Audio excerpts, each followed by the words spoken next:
today's report has it all. A blatant $56 million cash grab by the corruptistani government of New South Wales. Taxation by stealth, milking you, the motorist, ever harder, especially during a cost of living crisis. Hashtag, but keeping us all safe, ostensibly. It's got a 96-year-old nana with dementia copying the fine from heartless AI administered by card-carrying bureaucratic mongrels. It's got a bureaucracy devoid of empathy but still pretending to care, and a minister who wants you to think that he knows best. And it's brought to you by the Bogan News Network itself, that bastion of quality journalism, A Current Affair. A link to their report in the description. It's awesome. Current Affair, sadly, as is often the case, seemed completely to miss the point on this one, at least to me, but I'm going to give them a free pass on this because they managed to squeeze in this case, literally, the thorny issue of double D cup discrimination. Imagine that. That is tabloid TV gold right there, squeezing in the puppies in a seatbelt story. As someone who's been on tabloid TV about, I don't know, 1 billion times, this is not quite miracle underwear, okay? But it's still directorial tabloid TV genius.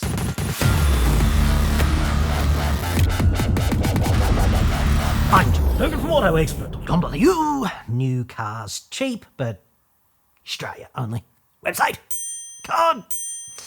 We'll get to the fully stacked bustin' loose discrimination bit in just a sec. But first, this borderline genius elected representative and respected community role model is New South Shitsville Roads Minister John Graham. He's an economist. You know, the profession that predicted 12 out of the past 3 recessions, and which deludes itself that their tremendously challenging work is just as technical as physics, only harder. Oh, shit. He's also the Special Minister of State, Minister for the Arts, Minister for Music and the Nighttime Economy. I'm not making that one up, dude. Minister for Music and the Nighttime Economy. Is that like Minister for Thrash Metal and Red Light Gentlemen's Establishments? Because if it is, it sounds like a decent gig. And he's the Deputy Cheese of the core network of the masturbatory matrix, which is otherwise known as the Legislative Council. Imagine having your hand on that many balls. Like, he must always be juggling, dude, is what I'm saying, so try to keep up. So he's the elected bag of farts in a suit who signed off on those new seatbelt detection cameras which kicked off here on July the 1st this year. And up front, let me say, seatbelts, unequivocally, good idea. Always wear one, dude. Whenever the scenery is moving, be wearing one. And generally try to, avoid crashing, pay attention, drop back from the car in front, put both hands on the wheel, look further down the road ahead, always scan intersections both ways for give way compliance generally before proceeding on through. Pretend that, your life might depend on this kind of thing. So, in July, Fart in a Suit 6's new seatbelt cameras issued, and this is according to the Bogan News Network, which never gets anything wrong, obviously, issued 11,400 fines just for seatbelt offences. In fact, more fines were issued by those arsehole cameras in 3 weeks than the cops managed to hand out in all of 2023. This is progress, I suppose. A seatbelt fine is $410 currently, so if we project 11,400 fines times 12 months times $410 a throw, that's take away Farty Suit's IQ would be $56 million. An exciting new de facto motorist taxation. Those fucking arseholes. The Mincer told Bogan News, "We don't want people to be fined. We do want them to wear their seatbelt." Yeah, quite. It's not like they're in any way addicted to milking you like a golden goose whenever and wherever you drive. I'd suggest he would really like it if a shit ton of people get fined. And he forgot to use the word properly. Bad Mincer. Bad Mincer. An unkind person might draw the inference that the Mincer is being a little disingenuous and misrepresentative here. See, 75% of those exciting new infringements were not actually for failing to wear a seatbelt. They were for failing to wear one properly. That's right, dude. It's not enough to have your seatbelt buckled and then just draped suggestively across your chest and thighs. There's a legal standard for the wearing of a seatbelt, and you are expected to meet it, as are your passengers. More on that in just a sec. Nine's poor embattled reporter Laura Goldman was so desperate for another grab from the Mincer that she had to make do with this. This photo could be the photo that saves your life. Was that really the best that the press secretary could do? According to the Corruptistani government of New South Wales, quote, "Each year more than 29 people are killed and 76 are seriously injured on New South Shitsville roads because they were not wearing a seatbelt. These deaths and injuries can be prevented by wearing a seatbelt properly." I call bullshit on that statement. Emphatic, bare-knuckle physics bullshit. Don't get me wrong, dude. Some people wake up dead because they stupidly did not wear a seatbelt while alive, like right at the end. Wearing one is therefore a great idea if you wear one, and you should do it properly. But it is not possible to reverse engineer real-world crashes and fatalities and determine that had those 29 people been wearing a seatbelt, they would have survived. That's just bullshit. It's a disgraceful misrepresentation of the epistemology of reality. It's outright misinformation. From a government, go figure. But let's roll with it anyway. 29 people, okay? Let's just say that's right. That's terrible, isn't it? Population of Australia, 26 million. Population of Corruptistania, otherwise known as New South Wales, 8 million. 8 million, and nearly all of them getting from A to B in cars regularly. And 29 croak because of seatbelt stupidity. This is a non-fucking problem, an irrelevance. It's a statistical nothingness. We have one of the highest levels of seatbelt compliance in the world. This is about money, not lives. 8 million is like 30% of all Shitsvillians. Now let's look at what actually kills people. Drugs killed about 1,600 Australians last year, according to the Bureau of Statistics. So that's about 500 for New South Wales, pro rata. Alcohol, about the same, 500 in New South Wales. Assaults killed about 75 people in New South Wales last year, which is roughly triple the no seatbelt deaths. Suicide's big. Suicide killed about 1,000 people in New South Wales just last year. But it's kind of hard to make $56 million out of any of them, isn't it? Like, you look depressed or stoned out of your frickin' tree, here's your fucking fine. Pisshead detection cameras, maybe. Money, I'd suggest, is why we're worried about those 29 idiots who just checked out because they didn't bother to wear their seatbelt. Money. This is de facto taxation. In fact, the New South Shitsville's government's own road toll statistics show that the current rolling 12-month road toll is 342 dead people. Non-compliance with seatbelts is only 29, according to them. Roughly 8 of the problem. And the problem is a good news story in any case. We drive so much and the road toll is so low that it's really a fucking miracle. There's never been a benign transport system and there never will be one, but driving in Australia is reasonably safe, and it's certainly up there, relatively safe compared with other countries in the world. It's just that we've got this exciting new technology to rake in fat stacks of gold, and it would be such a shame not to deploy it, would it not? Bernard Carlin, the cheese of the government's Motorist Revenue Extraction Centre, Centre for Road Safety, told Bogan News they use, quote, state-of-the-art cameras that take, quote, very clear pictures from, quote, 2 angles in, quote, all weather and lighting conditions. It's so impossibly tantalising. This tech is so impossibly revenue-raking, fuck-off excellent, that apparently 6.8 million vehicles were screened by it in just 21 days. That is amazing.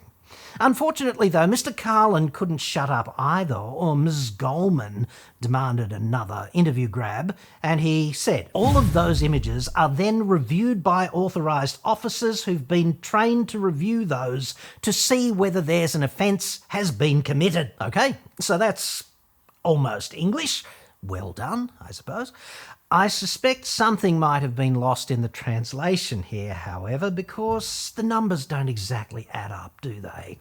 6.8 million images in 21 days would be, roughly 324,000 images to review every day, 7 days a week.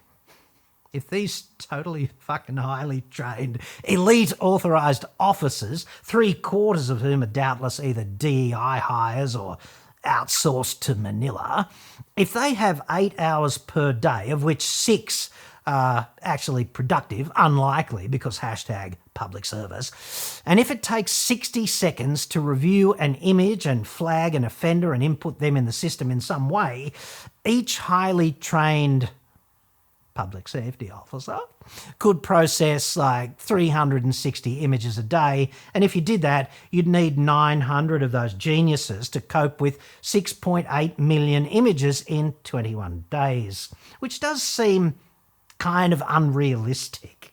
So I'd suggest that they have to be filleting the initial captured images with a computer and only flagging the likely ones for human assessment. They'd probably call the system AI, but it's hardly Skynet, is it? It's ones and zeros joining dots. I'd suggest that Judgment Day is still some way off, except if you ask Elon, of course. And I suppose then Seatbelt Team 6 in the Philippines or some such takes it from there and keeps the floodgates of gold open for the Treasury so the Mincer can look good upstairs and might even get a real portfolio during the next reshuffle. I note they didn't allow Nine Inside to see those elite authorised officers all hard at work, nose on the grindstone, filleting those images and diligently keeping us all safe here in society.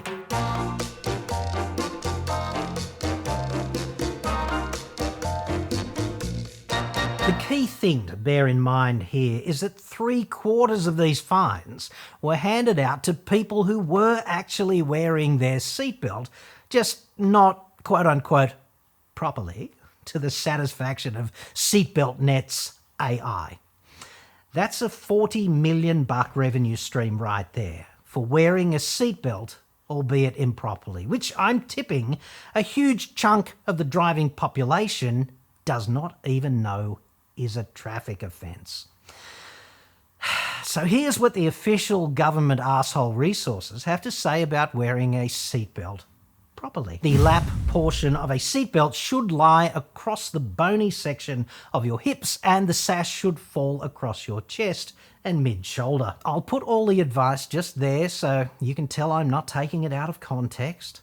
Hashtag obesity epidemic. How many Australians don't actually have any bony section of their hips anymore? 5 million, possibly more. Note the use of the word should. Fuck's sake. Should fall across your chest, should lie across under that gut that you developed from overdoing it on the broccoli, whatever. If it's that fucking important, and it is, frankly, for both crash survival and also legal compliance, the word is must, surely. Must, not should, dickheads. Because if you want to live in the aftermath of a crash, it's a really good idea to wear your seatbelt properly. And if you don't wear it that way and you get photographed, it's going to be a $410 fine. So that's kind of a motivator as well, I would have thought, if you knew, which a lot of people apparently don't. So the July camera data suggests that the shiny new camera tech is going to unleash a torrent of gold stemming from about 140,000 seatbelt fines in the first 12 months of deployment, with roughly 100,000 of those fines totaling roughly $40 million during a cost of living crisis being handed to people who just can't get that pesky sash on the seatbelt this bit right. Because there's the AI camera there, and that's all it really sees is the position of the sash. Dude, just to spell it out, those shitheads in government are going to rake in $40 million from you because they're going to ping 100,000 people for the sash not being Goldilocks, to the satisfaction of some AI-driven frickin' photo scanner. In fact, the only advice about how to wear a seatbelt, quote-unquote, properly, appears to be one badly worded sentence buried halfway down an obscure government web page packed with shit advice and falsehood and a shit infographic. So well done. That's your taxpayers' dollars at work, I'd suggest. Look at how shit the advice actually is.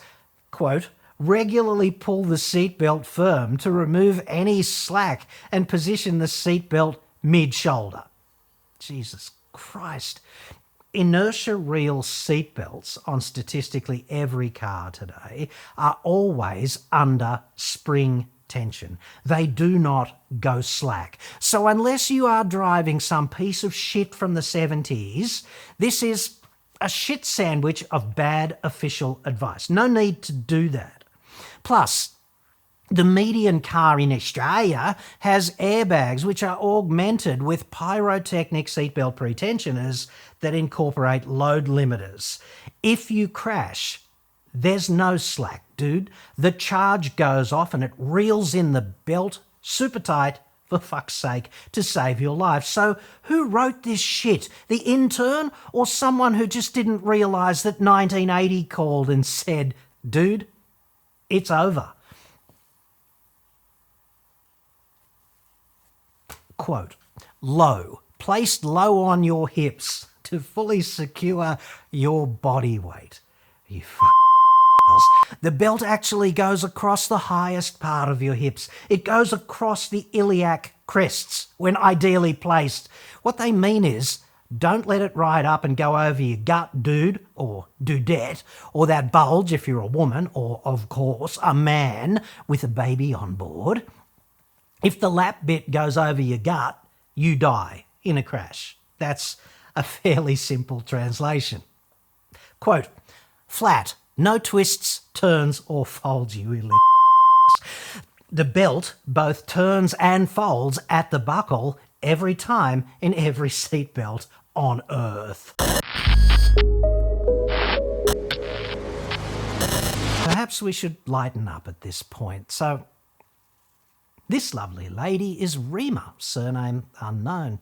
Rima is one of the key talent interview subjects in Bogan News' hard-hitting seatbelt report. And Rima's superpower for this story is, obviously, she's stacked, dude. And that is tabloid gold right there. That is a gift. End of the rainbow is what we're talking, okay? The sash on Rima's seatbelt really doesn't stand a chance, does it, against those considerable assets. The damn sash can't get a foothold anywhere on that premium real estate, that acreage. It just keeps slipping off problematically, and illegally, the puppies just brush it to one side. This is the view, I suppose, from a cell in double D block of seatbelt stir. Must be a living hell, like a deleted scene from, I don't know, clothing optional cliffhanger. Imagine that. Way to reboot the franchise. Dude, I feel like women with bigger breasts are discriminated against in this sense because the seatbelt just slides under. Well, allow me to reassure you, Rima, that I have a zero-tolerance policy for discrimination against ladies with expansive verandas here in the Fat Cave. I embrace them without reservation. I appreciate the pressure they're under, and I denounce the tyranny of the sash, which I had never previously considered as a vector of chesty oppression, and its proclivity to put a discriminatory squeeze of sorts on ladies with a larger-than-average portfolio of assets to manage. When I am your Prime Minister, being stacked will be a legal defence in court against improper seatbelt charges, not just in New South Shitsville, obviously, but nationwide. But Your Honour, I'm stacked. Case dismissed. It's going to be that simple. Rima helpfully then added even more colour to that already excellent report from Nine. Men will not have this problem. Just the patriarchy all over again, isn't it? Like, bastards. But I guess ultimately it really depends on how you define men, which is so complex these days. Surely, if men can have babies, they can also have breasts. And at times, I suppose, large ones. Say, Friday and Saturday night. Like, how else are they going to feed their babies? Rima's account was a real wake-up call for me, dude. Despite the significant quantum of my diligent lifelong research into boobies, at this point of Nine's excellent and thought-provoking report, I was forced to admit there's a huge gulf between merely having an extensive, peer-reviewed academic appreciation for breasts and actually waking up one day endowed with a pair deserving of its own postcode. It's probably best, I think, if that never happens. Like, how would one ever hope to get anything done?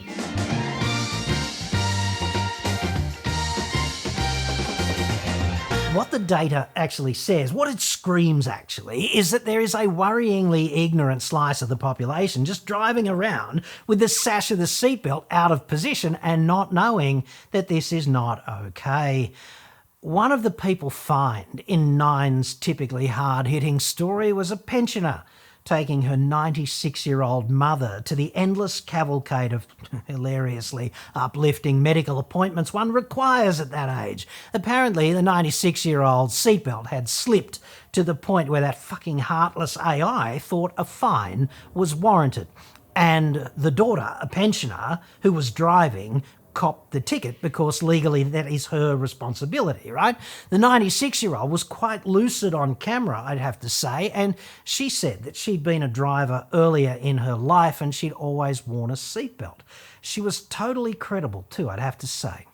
I'd suggest that even the most heartless pinhead highway patrol copper on earth would have taken one look at this pair and cut them a break, right? Given them a warning kind of thing. But these Orwellian road safety fucks with their wind-up AI and their exciting new cameras, dude, they really are next level. Where was the public education campaign telling the electorate that there was going to be a new regulatory focus on the proper wearing of a seatbelt? It didn't exist insofar as I can tell, which is why this bullshit is just naked taxation by stealth. It's revenue raising dressed up as safety, which is disgraceful. This is why I think the minister is such a useless bag of dicks on this one. Little more than a fart in a suit, frankly, with a title and a taxpayer-funded entourage who doubtless probably also thinks that he's the shit.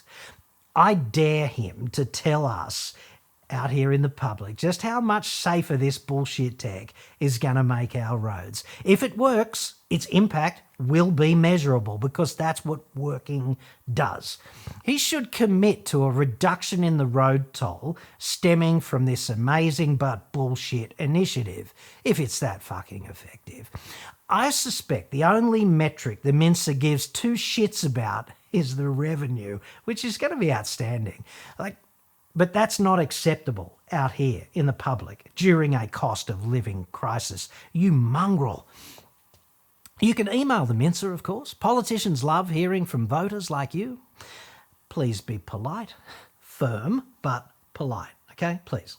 I'll put a link to his contact page in the description. How about you tell him that you won't vote for his team unless he unfucks this maze of stealth taxation by AI and exciting new cameras during a cost of living crisis, which is completely unacceptable kind of thing.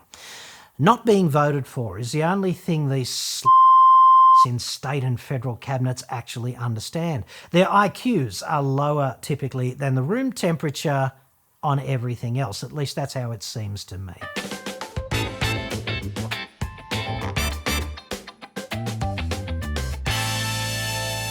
In closing, if you are stacked, and I suppose a lady, if you want to get it all off your chest, so to speak, let me know in the comments. How inconvenient is it grappling with that cantilevered burden so endlessly every day, taking it from A to B for your entire adult life? Do you suck it up and just suffer in silence, or are you more of a moaner? Research, dude. This is what separates us from the animals.